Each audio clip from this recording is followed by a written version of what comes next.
Let's because go. I don't know about you, but I grew up in Dinwiddie County, Virginia, which is the sticks, right? It's just south of Mm. Pittsburgh. So Virginia State, dreaming, huh? yeah, and dreaming big is like what's led to this moment. So for you, like, what was it like growing up in Virginia as little Timothy Mosley with like just these big dreams kind of fueled by music?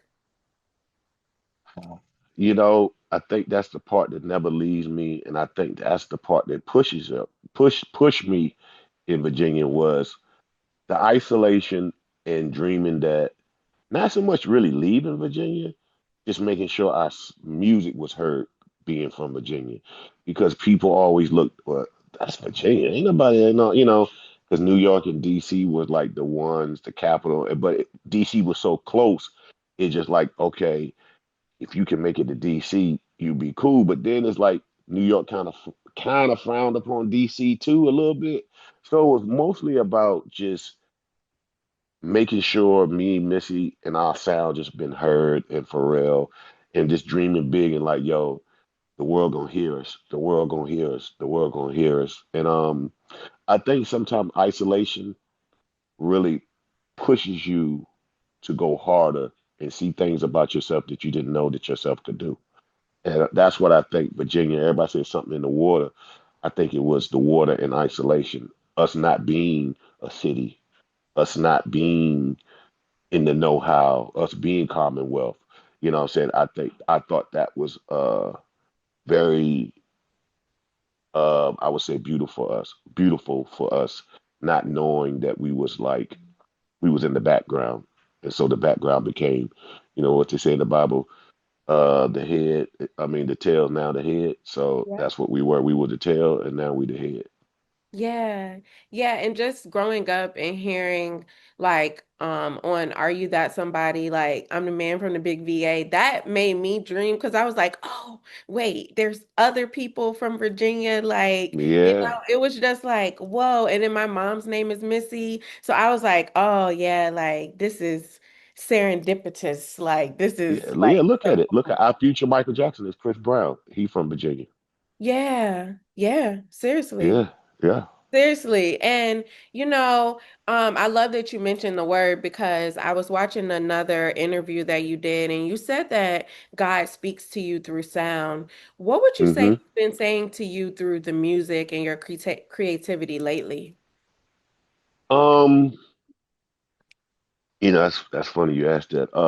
He's more like what God has been. I just been loving music now, just music as a whole, just simplicity, because I feel like music today and some of the songs today are very toxic. You know what I'm saying? We came from an era where it was fun. And now, if you hear this era of music today is about, it's just too toxic. It's a little, it's the generation. But it's like, and don't get me wrong, we had our toxic moments like my neck, my back, you know what I'm saying? Two Live Crew, but I think now it's like a little overboard. The essence of slow music has changed. It's very wordy. There's nobody really like making soulful songs like that. Make It Last Forever, Key Sweat. And for me, it's just been a instrumental thing for me. Like when it comes to music, God has been just allowing me just to create. But for it's like top line and finding those great writers to write over the music of today is a little challenging because people don't really have nothing to talk about. It's the same stuff that goes on. You young, you see what goes on. You see the talks. Listen, What's the I'm tea? It's like all these new It's so slang. crazy. And I have like my little cousins and my goddaughter, they're Gen Z, and I'm a millennial, so I'm in my 30s. And I like feel like how my grandma used to sit me down and be like back in my day, like that's how Yeah, I am. I'm just like, yeah. y'all gotta talk to each other. Like y'all don't know, y'all don't talk to each other. You No. don't like people like my cousin when she rides with me, she was like, every time I ride with you, you playing something old. And I'm like, cause I love music and I like to feel things, but I also love words, right? I love reading, I love writing. So like I'm big on just words. So like I love that you said that because, like, people used to be talking about something, you know? Nah, nobody, the relationships ain't the same. You know what I'm saying? Everything is fast. I'm listening to podcasts. People talk about unprotected sex like it ain't nothing, and it's like it's just wild out here. So that's going to translate into music. You know what I'm saying? And I just think that what God tells me, I can't really be a part of that. I have to be a part of the something that's of the essence that glorifies. You know, I'm not gonna say it's all the way secular, but it has a meaning that I don't feel. It don't feel heavy on my soul when I listen to it. So for me, I love to my beats rather than the music and the words. It has to be very like special for me to really like because I can't just do what I used to do when I was a kid. It has to I have to live with that, you Yeah. know.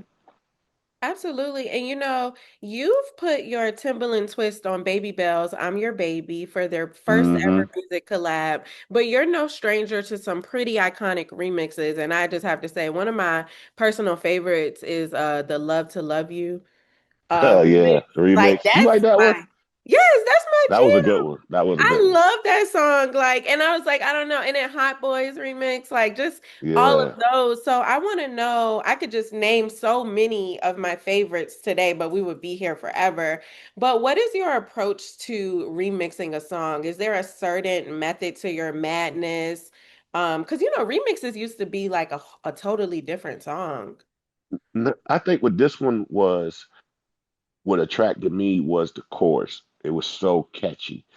So like when I used to listen to commercials, I was just explaining like one of my favorite commercials that I always use, the conjunction, junction, what's your function? Yeah. That was like back in the day. So it was just those repeatable choruses you just don't hear no more in a commercial.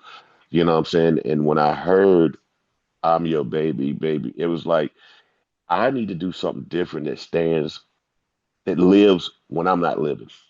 And I Mm, feel like the remixes that I did with Baby Bell, I feel like it will play on for years and years. My kids will know about it. Like, oh, my dad did that. Oh, this and that. And it's like, and you'd be a commercial. You know, we make fun of the commercial, but those the ones we make fun of be the biggest ones in life. yeah. So for me, I felt like this is one of those ones that I feel like is going to be around for multi years. And I told myself when I was doing it, if I don't laugh at it, then I don't know if I should be doing it. I gotta laugh at it because laughing is something that feeds the soul. Laughter is something that makes the soul just feels great, right? So if I don't laugh at this project and make fun of it, then I shouldn't be doing it. And it's like because when I'm making fun, I really like it, right? So Yeah. when I heard the chorus, I was just like, "Oh, I gotta remix this because it's gonna be playing around for years and years to come." Yeah, I love that. And I was looking at another like clip, and you were talking about how you came up with the beat for Pony, and you said like you were using a module that no one else wanted to use. And Hmm. I don't know, that like stood out to me because I know everyone is in up in arms about things with AI and like music, but I thought that that was like so unique because I was like, well, if you really like know Timberland or like just study your approach to music, you have always been light years ahead or so far ahead of the curve. Um, Facts. so just like talk to me about that. Like, where do you think you get that fearlessness from to like never be afraid to be ahead of the curve or like the backlash or people saying like, well, what is Timberland saying about AI? Like, you know what I mean? You gotta understand, I was a guy who put crickets in a record. Yeah. And the I was a guy, crying baby. I and the love baby. that. Do you understand?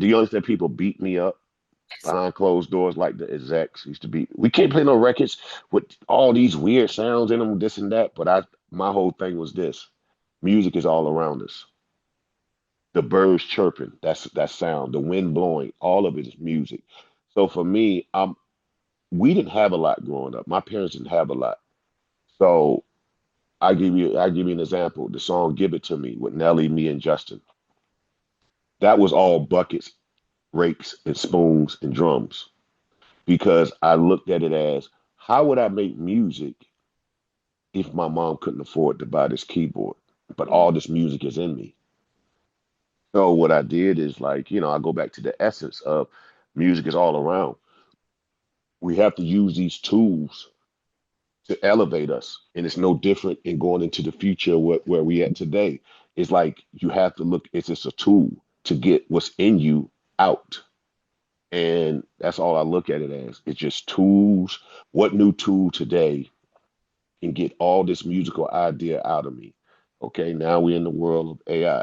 Um, guess what? If you use it correctly, it's all it is a tool. And for other people, they look at it as threat, but we've been threatening the music business all our life. Coming from Virginia, trying to create music to break out, our threat was we was too country, we was this. So you know what I'm saying? That's just been a part of music as a whole. We always had competitors, and I just people just be afraid of new competition. But if you understand Timbaland and what Timbaland is, he is an innovator who gonna try things, and if he liked those things, he's going to stand by those things. And that's just where I'm at with it. And I stand 10 toes down on what I believe in, how I see it. And now what's happening is people are now converting. They're like, well, wait a minute, we thought we could knock Tim off his pivot by Mhm. going at him so hard. Now they're coming back and being like, wait a minute, I see what Tim said talking about. But this only for the creative minds who understand it. I understand it, the regular average person can use it, but I'm not talking to the regular average person. I'm talking to the creative mind who's beyond the creative scope of genius. That's who I'm talking to. And so people now understanding my creativity and now just more curious of how I'm going to go about it and how he's going to elevate it and what he's going to do. So Yeah, I love that. I love that so much. And I wish we had more time, but my last question is just, um, I was so excited. I wasn't able to make it, but I saw like with Timberland Way weekend. I thought hmm that that was so dope. I feel like coming from Virginia, we always have like something to say, but I don't know about you. I kind of get shy when people want to kind of like give you like the accolades because it's like I'm just doing the work God told me to there do. you go. That's me all day. I don't. It's crazy you say that because I didn't want to go. Yeah, really? You Yeah. know why? Because it's like, I'm doing God's work. Thank you, God, for putting me on, showing me that I'm loved and the people love me, but do you love me? You know what I'm saying? I'm all about, is it pleasing to you, Lord? Is this pleasing to you, God? Like, I'm all about that more than the people giving me flowers, because that's the problem with the world. People too caught up into themselves. And I always never wanted to be caught up into myself and just feel myself and get, because that has happened to me before, and God has set me down, chastise me, and say my gift comes from me. And I thought I was bigger than the gift that God gave me at one point in time in my career. Once happened to me, I never went back. I always give him the glory and say, this is what you want me to do, but I don't need no accolades, Lord. I don't need none of it. I don't need the Grammys. I don't It's cool to be acknowledged, but I don't want to be there. You know what I'm saying? Because I don't want, we live in a world where, people love you, then they hate you. You know what I'm saying? But if you're not seen, that's why I love J. Cole. He stay in Yeah. Charlotte. He just out the way. He be Y'all riding just, his bicycle going to yeah, the I'm y'all can like, just that's the talk life. about it. But that's how, and I'm always learning. And I'm like, Cole, you really taught me, which I didn't learn, but you learn from our mistakes just to be humble, just stay grounded and just stay out the way. Yeah. And and for me, God has used him as a pillar to look at as a canvas to be like, see how I use J. Cole just silently sitting in the back. That's how I want you to be, son. You know what I'm saying? So Yeah. I don't really like look up to the accolades and all these things. I just make sure that I'm on the right side of the fence. Yes, yes. Well, I feel like 15 minutes is not enough time. I have so much that I would want to talk to you about, and I know that you're constantly pouring into other creatives, pouring into other producers. Yes. That's what makes you you is like some people get afraid to like get older and wiser, but like I feel like you've embraced it beautifully. And I